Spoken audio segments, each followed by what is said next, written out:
America's mayor is here with us tonight. Former New York City Mayor Rudy Giuliani joins me to weigh in. Mayor, what is going on with the Manhattan, New York DA, Alvin Bragg? That place wasn't always like that, was it? You worked with Cy Vance Jr., I think, and Morgenthau, but this guy, what is he? Morgenthau was a good friend of mine and colleague for many, many years, including when I finally was the mayor. He was, the senior district attorney. And we had 4 other district attorneys in New York City. Some were a little more liberal than others, but they all were within the bounds of lawful district attorneys who followed the law. And this man announced the day he was sworn in that he wasn't going to enforce half the laws in New York, including armed robbery, resisting arrest, which of course put the fear of God in every police officer. It meant if you resisted arrest and beat up a police officer, you wouldn't be charged with it. Even with some of the modifications that he's made, he's downgraded 52% of the felonies the police bring in. 52%. And now he wants to take a sort of made-up misdemeanor and upgrade it to a felony for a case that the federal government turned down. So I don't know, do you need anything else to realize this is a political use of the awesome power of the criminal justice system, which makes us a fascist city? Well, this is what fascists. The fascists call that there are certain useful idiots, and I would say Alvin Bragg is the useful idiot. But who's the puppeteer? Who's pulling Alvin Bragg's strings? Is it Soros? Is it Obama? Is it both? Maybe both. I mean, first of all, Soros has got about 40 or 50 of these running around America. It's one of the reasons why the last 2 years we had record levels of murder in the Soros cities.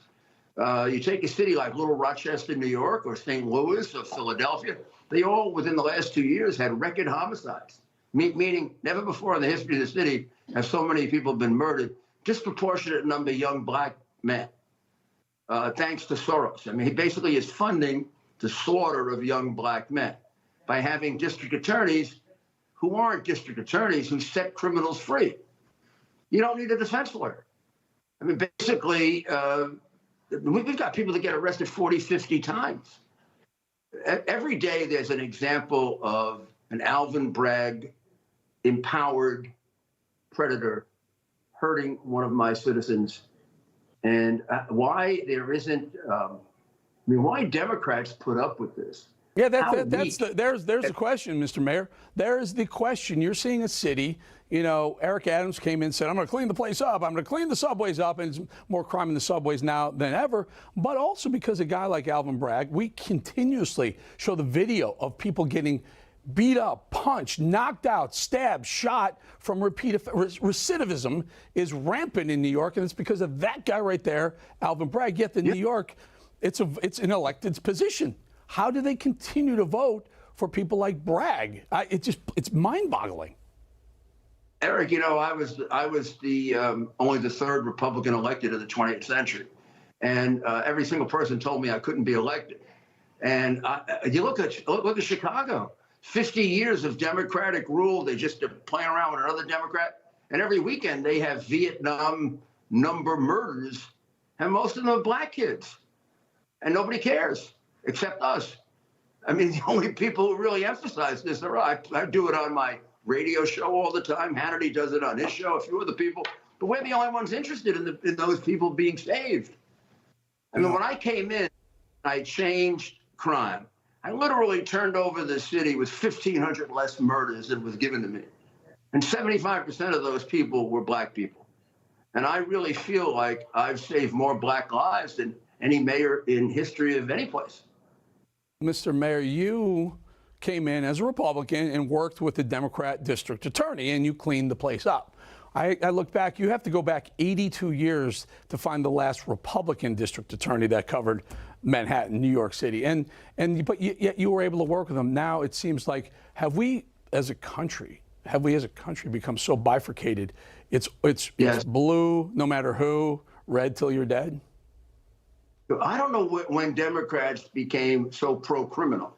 I mean, there always was an element in the Democrat Party, the liberal element, that actually did a lot of damage back even in the 70s and the 80s.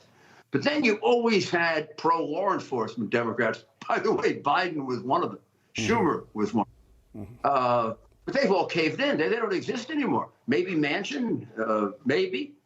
But it's ridiculous. I mean, it's crazy. It's crazy. Quietly tell you how upset they are.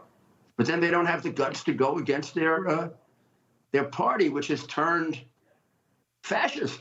I mean, there's no other way I can describe what he is doing other than when you downgrade felonies to misdemeanors regularly for violent crimes like in New York City, and then somehow twist yourself into a pretzel, Alvin Bragg, to upgrade a misdemeanor, what could be a state misdemeanor into a federal felony, that's exactly what it is. It's fascist in nature. Rudy Giuliani, Mr. Mayor, thank you for joining us. Thank you. Good job. All right. Always, my friend.